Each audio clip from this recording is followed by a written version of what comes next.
जय माता दी। नमस्कार दोस्तों, अनुपमा भक्ति चैनल में आपका स्वागत है। वैष्णो देवी का जिक्र किसी वेद पुराण में नहीं मिलता।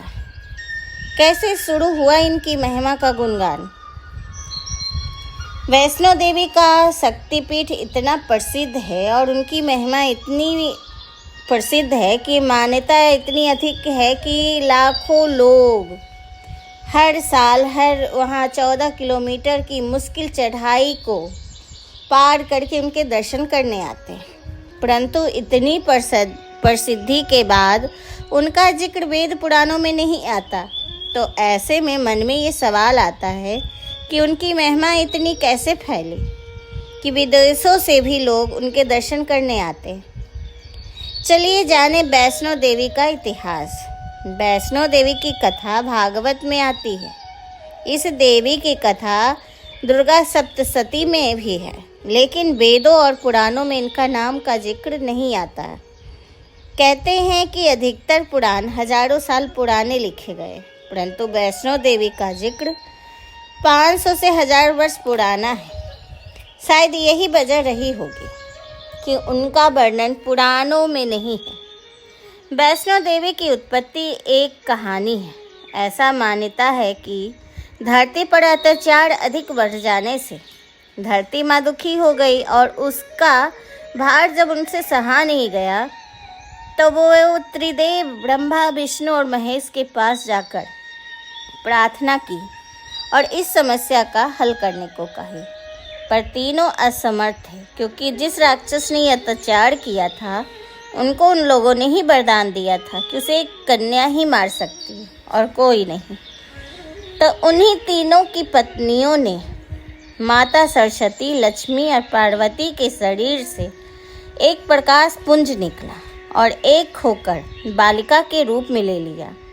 फिर पार्वती माँ ने कहा, तुम रत्नाकर के घर जन्म ले, धरती पर अधर्म का नाश करो, धर्म का प्रचार करो, धर्म के प्रकाश की ज्योति जलाओ। ऐसा कहकर वे तीनों अंतर्ध्यान हो गई।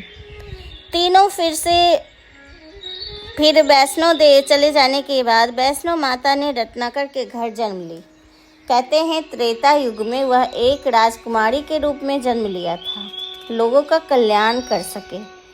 वो बचपन से ही राम नाम का गुणगान करती थी। दक्षिण भारत के राजा रत्नाकर और रानी धरणी के कोई संतान नहीं था। वे देवी की तपस्या कर उनसे वरदान मांगा था कि उनके घर वो पुत्री बनकर आए। माता ने उसे वरदान दी थी कि उनके घर पुत्री बनकर आएंगी। देवी ने पृथ्वी पर धार्मिकता बनाए रखने के लिए राजा रत्नाकर के घर जन्म लिया। मंदिर की स्थापना की कहानी श्रीधर से जुड़ी हुई है।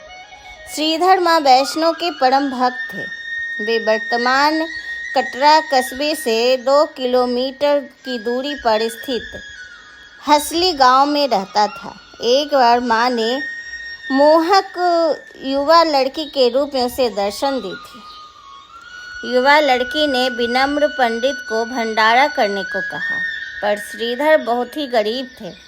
वे चिंतित हो गए, क्योंकि उनका खुद का गुजारा बहुत मुश्किल से होता था और गांव में तो कम से कम 300-400 लोग तो होते ही थे। तो इतने लोगों का भंडारा वे कैसे करते?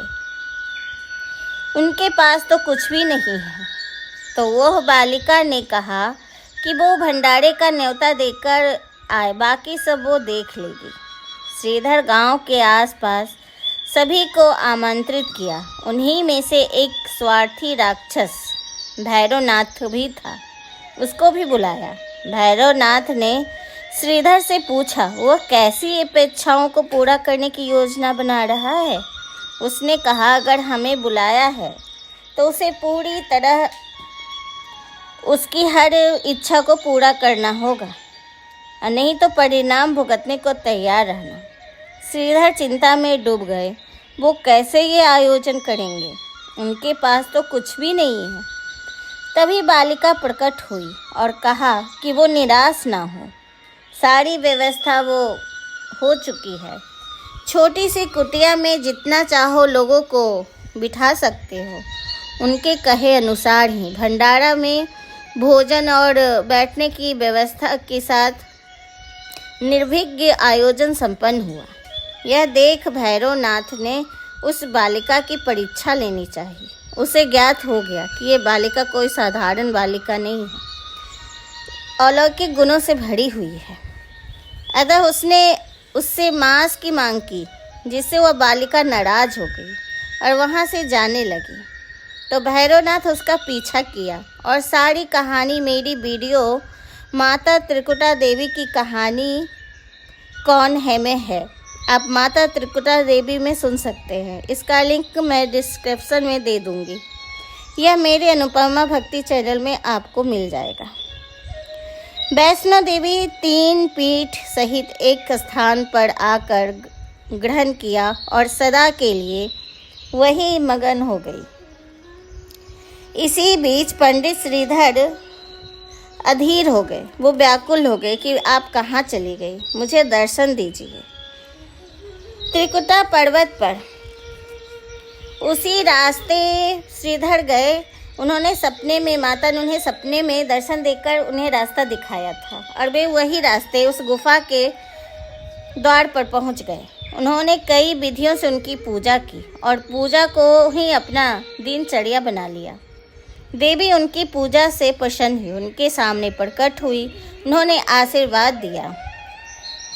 तब से श्रीधर और उनके वंशज उनकी पूजा करते आ रहे हैं। दोस्तों, हम लोग प्राचीन गुफाओं के दर्शन नहीं करते। यह गुफा सुरक्षा के कारणों से साल में अधिकांश समय बंद ही रहता है। बता दें कि जिस साल बहुत कम लोग या जिस महीने बहुत कम लोग ही वहाँ पहुँचते हैं, बहुत कम श्रद्धालु रहते, तभी ये प्राचीन की गुफा, माता की जो मूल गुफा है, उसे खोला जाता है। किसी किसी को वहाँ जाने को सौभाग्य मिलता है। 10,000 से कम श्रद्धालु होने पर ही ये गुफा का द्वार खोला जाता है। आम तौर पर ऐसा दिसंबर, जनवरी, फरवरी में होता है। उस समय श्रद्धालु बहुत कम ही जाते हैं ठंड की वजह से। वैष्णो देवी की प्राचीन गुफा आमतौर पर मकर संक्रांति के आसपास खुलती है।